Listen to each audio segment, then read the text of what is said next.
the Hijab 10 discount code for 10% discount on a wide range of products, including premium Ethiopian black seed products. Assalamu alaikum wa rahmatullahi wa barakatuh. I am going to respond to a video that has gone semi-viral. You could actually say it's gone viral, depending on your definition, of course. A woman, a broadcaster from India, who has perpetuated falsehood, really. Monstrous falsehoods, one after the other. Blunders, she's made blunders, mistakes, speaking with authority where she shouldn't have done so. And I'm going to be reacting to this video of this woman speaking about the Afghanistan situation, about the Taliban, about the Sharia law. In fact, the video is entitled, "What is the Sharia law?" So let's assess, in watching this video, whether this woman understands that which she's talking about. There was a time when Afghanistan was a modern state. Faith was a private matter. So already we're talking about modernity, right? So there's an assumption from the very outset that Western modernity, progressivism in that sense, is potentially the barometer or the standard that we should meet. Well, these assertions or these assumptions have to be evidenced in and of themselves. We don't need to go towards modernity or progressivism or Western culture.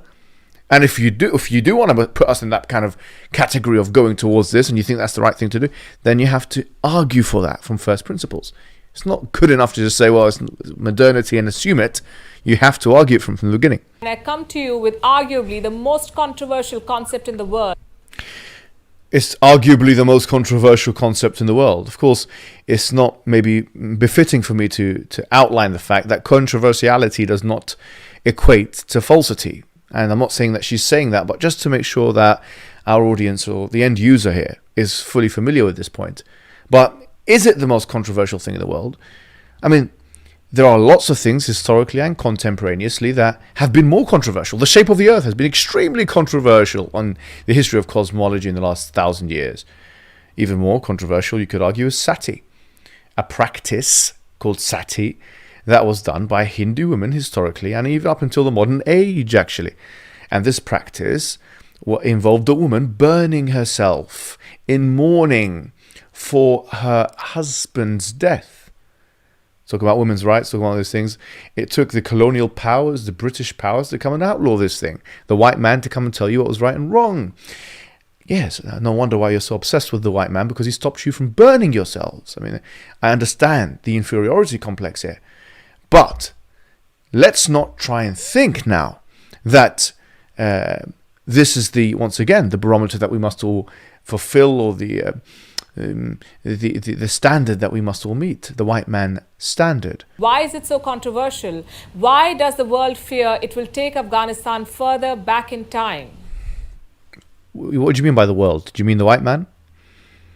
Is that what you mean? Or the Western powers, or colonial powers, or ex-colonial powers, or the superpowers? Who do you mean by the world? Okay, let's keep listening. We've spoken to a lot of scholars and experts to put this report together. You've spoken to a lot of scholars and experts, so I'm expecting what you say about Sharia law is going to be something which is academically robust. And if not, then you will be obviously to blame. Thanks to the misrepresentation, manipulation and misuse of the Sharia. By whom? Islamic regimes, politicians, clerics, radicals, terrorists, they've all used the Sharia to rule in the name of God. So coming back to the question, what is the Sharia? Well, there is no...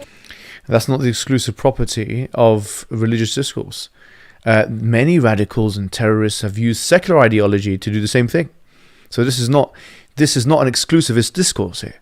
I mean, we can point to Stalin, we can point to even Lenin, we can point to Mao, we can point to many different people who had materialist ideologies and who did the same thing. So this is not an exclusivist discourse, and you shouldn't make it seem as if it is. Where do the rules come from? 3 sources: the Quran, which is Islam's holy book, the Sunnah, which is basically the deeds of Prophet Muhammad, and the Hadith, the sayings of the Prophet. This is the first major blunder. It's actually a huge blunder. It's the Quran, the Hadith, which is the Sunnah. I don't know why you've separated the two things. And then the third thing is Ijma', which is consensus, and the fourth thing is Qiyas. And actually Najmuddin al-Tufi, who is one of the specialists of the principles of jurisprudence, or Usul al-Fiqh, He mentions 11 sources altogether, including الاستحسان, استصحاب, شرع من قبلنا, قول الصحابي, the saying of the Sahabi, or the rulings of those who came before us in terms of the other legal systems of Moses and, for example, Abraham and so on. Maslaha, which is the idea of the common interest. All of these things are also sources of Sharia. And this is the reductionist understanding that has left a lot of people like yourself reducing the Sharia to just one or two sources. This is not the case. And in fact, you haven't even represented it correctly according to any school of thought, Shia or Sunnah. This is completely false. What you've said there is wrong. Listen to me carefully. What you said there is wrong. Because, once again, to reiterate, the four major masadir Sharia, if you like, or the four major sources of Sharia are the Quran, as you've mentioned, the Sunnah, which is the Hadith, which itself is subdivided into different types: authentic, sahih, mutawatir, sahih, hasan li ghayrihi, da'if, mawdu', matruk, so on. And these categorizations are known by the people of Hadith.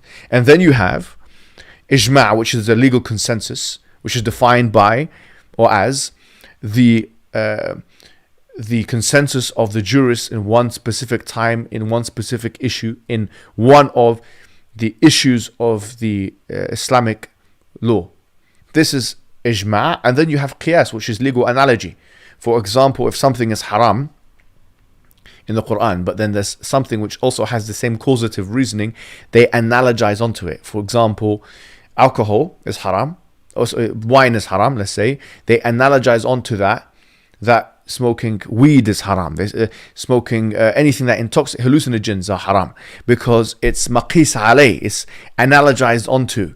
And this is one of the masadir, if you like, one of the sources of Sharia. But these are the four main ones. There are other ones like maslaha and mafsada. This is actually a source of Sharia. Maslaha is the common interest. A lot of people are asking, why is it that the Taliban are acting in a more pragmatic manner now? It's because of this source. See, if you knew these things, then you'd know how to operate and how to interact with those who you disagree with. You don't even know what the source of Sharia are. Therefore, your analysis is going to be reductionist, is going to be false, and is going to be lacking. Where are the scholars now that you said they don't even know what the basis of Sharia are in Islam? There's a range of other sources to work out how God wants Muslims to live. But there is no single law book, no definite statute, no set judicial precedent. That's false. There is a set judicial precedent. It's not precedent, it's precedent. And there is a set precedent from the Ijma'at. So when scholars make a decision on the part, on whatever his issue is, they look at the ijma'at. If there's an ijma' or a consensus of a past that acts effectively like a judicial precedent. It's basically a vast collection of different, often conflicting interpretations. That's not Sharia, that's fiqh. See, you're confusing it yourself. You said Sharia is different to fiqh because fiqh is the interpretations and Sharia is God's will. Now you're saying that Sharia is different interpretations, which is false. You can't even keep up with your own script that you're reading in front of your face. This is ignorance compounded. Interpretations gave birth to 5 schools of thought, 5 legal schools of Sharia. And you must know this. There are different kinds of Sharia. We must know this? Yeah, and you're going to teach us. You must know this. By the way, there are more than 4, 5, 6, 7 schools of thought. These are the ones which have survived.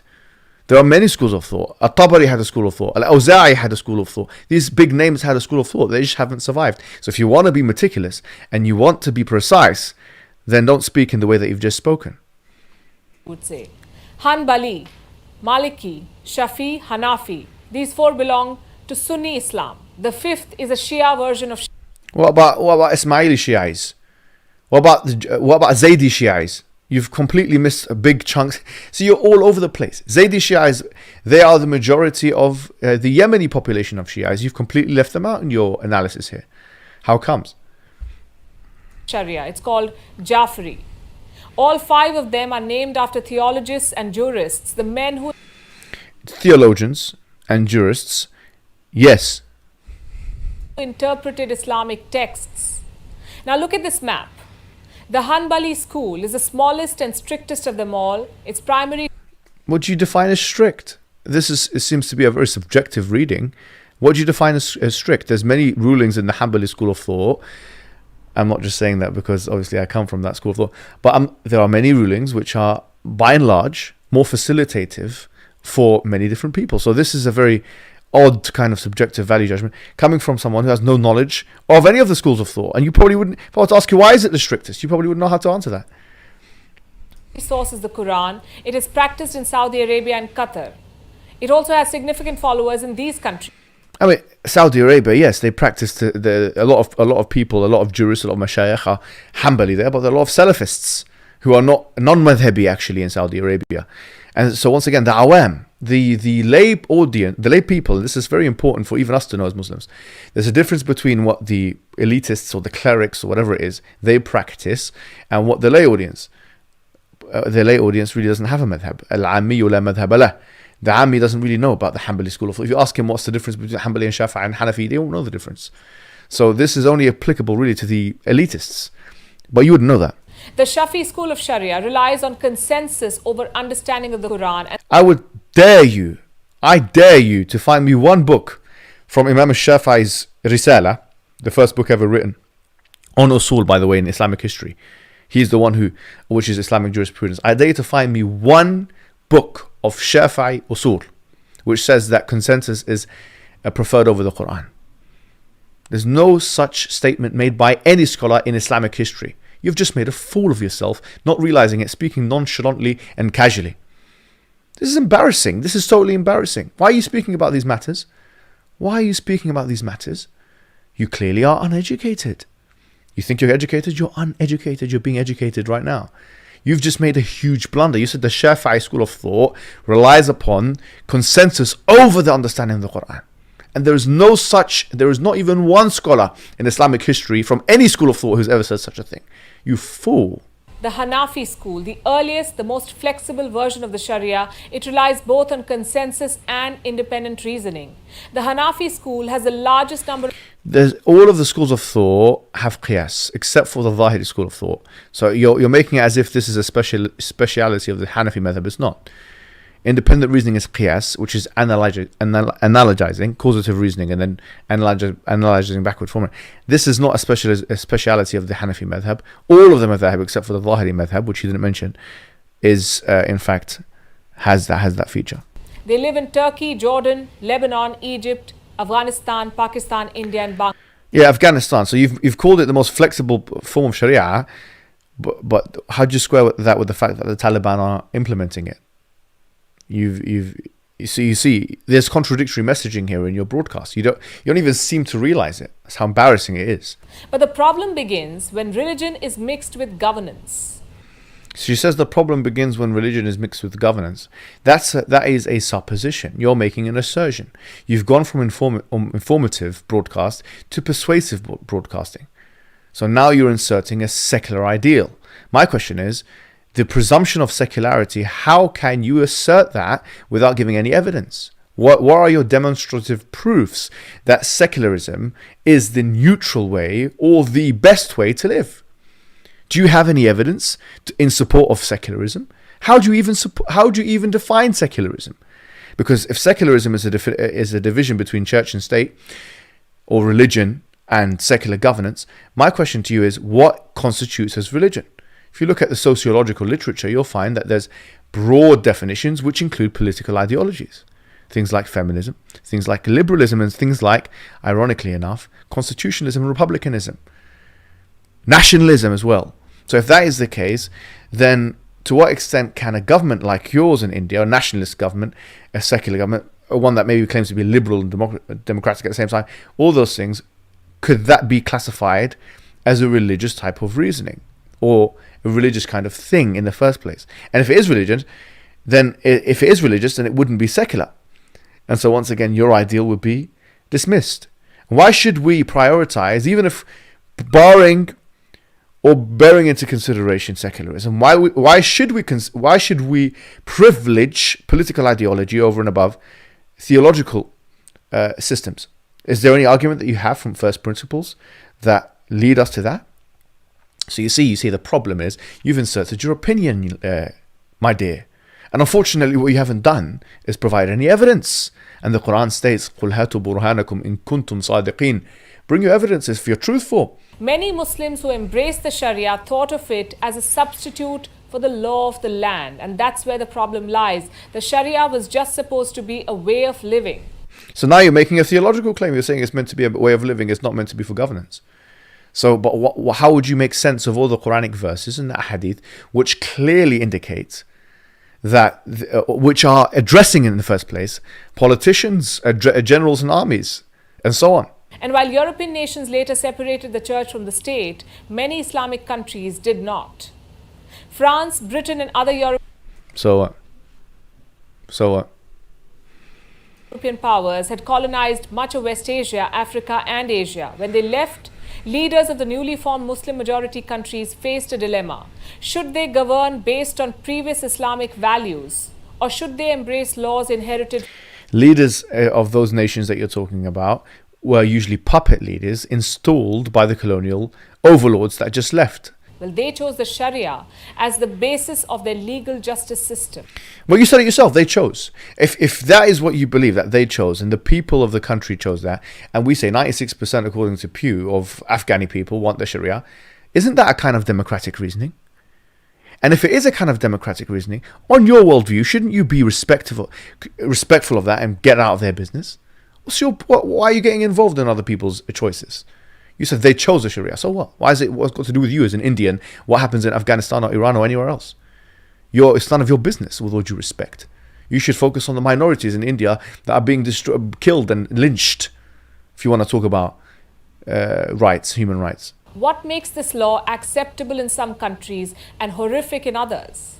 Its understanding and implementation. Some countries enforce the most discriminatory and patriarchal... Right, so if that's true, what would make it different from any other system? And now you've mentioned a key term, patriarchal. What if I reject the term altogether as a social construct? Because actually, if we say, for example, that patriarchy talks about oppression of men to women, then there's a whole range of backlash literature now, in the West even, that actually calls into question that very notion. Warren Farron himself talks in The Myth of Male Power about the fact that if you define power as somebody's ability to have control of their own life, then you can't say that men being forced to go to war and go into dangerous jobs and so on and so forth, that counts as power. And so your idea of patriarchy, therefore, will completely change. Forget about, backlash literature. Even third wave feminists, people like Judith Butler, in her book Gender Troubles, she puts into the question this notion of patriarchy. So why should we assume patriarchy? Once again, you're assuming all these labels, patriarchy, modernity, progressivism, without arguing for them first on first principles. Why should we be colonized mentally and ideologically as you and I in our respective nations were colonized physically by the British troops? Why are you submitting in this manner? Why? Is there some kind of inferiority complex perhaps that you have? Are you weakened by Western hegemony? Have you got nothing to offer? Or have you got nothing that you've extracted from your own culture that can compete with Western ideological hegemony? And is that the reason why you have such an inferiority complex? We don't feel the same way, unfortunately. And the thing is, you and I both know the reason why you're speaking about Islam and they're all scared of it is because it's a sleeping giant that you don't want to wake up. Because it's the thing that for hundreds of years, civilizationally had brought all of these different nations together, multicultural, multiracial, and also multi-religious, under one banner. And it's the thing you're scared of, which is why in your country, your political leadership is doing what it's doing to the minorities there. Don't pretend. We know why you keep mentioning Muslims in your streams and Islam, because you're scared of it. You're a coward. They selectively picked certain verses from the Quran and legalized draconian practices like polygamy, triple talaq. How is polygamy a draconian practice? You seem not to even understand the words that you're using. Polygamy, by the way, is something which is sanctionable by liberalism. There's nothing wrong with polygamy on liberalism. Tell me one thing that liberalism opposes about polygamy. And by the way, Hinduism, which is probably the religion of your forefathers and predecessors, I don't know if it's your religion as well, but certainly it's the majority religion in India, allows polygamy. Let's take a look at what Zakir Naik, the guy, by the way, you tried to kick out of your country because he was converting the people to Islam. Yes, because of free speech. Let's see what he has to say about this matter. If you read Ramayana, the father of Ram, King Dashrath, he had 3 wives. If you read the Vishnu Sutra, chapter number 24, verse number 1, it says a Brahman can have 4 wives. If you read Mahabharata, Krishna had how many wives? 4, 10,000, 10,000. Krishna had 16,108 wives. You didn't like hearing his voice, did you? It made you angry, didn't it? Like many of the Hindu nationalists, racists. I know how you feel about that man. But you can die in your rage, with all due respect. You can die in your rage. Because he still has changed the demographic of your country. Genital mutation. Genital mutation? You can't even say the word, dear. You can't even say the word. It's mutilation. Mutation? What is this? What is this? Transformers? What is it? Cancer? You can't even speak English properly, can you? It's mutilation. And you're saying this is meant in the Quran? And then underneath it's not mentioned in the Quran in any Quranic verse. So why mention it in the list with polygyny? It should be polygyny. Why polygyny and mutilation? Why are you putting them together? And by the way, triple talaq is haram. I mean, doing 3 talaq in one majlis is haram. Something that Islam doesn't allow, according to all schools of thought. Does God judge differently based on gender? No, the Quran actually answers that directly itself. إِنَّ اللَّهَ لَا يُضِيعُ عَمَلَ عَامَلٍ مِّنكُم مِّن ذَكَرٍ أَوْ أُنثَى بَعْضُكُم مِّن بَعْضٍ. That God does not let to waste any deed of those who do deeds from men and women, and both of them are from one another. Why are you mentioning this as if it's something that we believe in? Who are you even putting this to? You know the answer. If you're asking a theological question, the Quran says no. For many clerics, it does. It shouldn't do, because the Quran, I don't know of any cleric, scholar, alim who believes that. Give me one name of a scholar who believes that there is not such a thing as spiritual equality in Islam. We do not believe that equality in value means identicality in roles. So where there is physiological or psychological, whatever it may be, differences between men and women, there may be some facilitation for either man and or woman in the Quran or Sunnah. But we would say that is fully justified. Why should man and woman dress differently? In fact, you're talking about dress code. If I were to take my shirt off and a woman were to take her shirt off in this very country that I live in, the UK, yeah, do you think we'll be judged the same, even by the law in this land? No, the answer is not. Despite the fact that women worked and fought alongside the Prophet. They won't tell you this.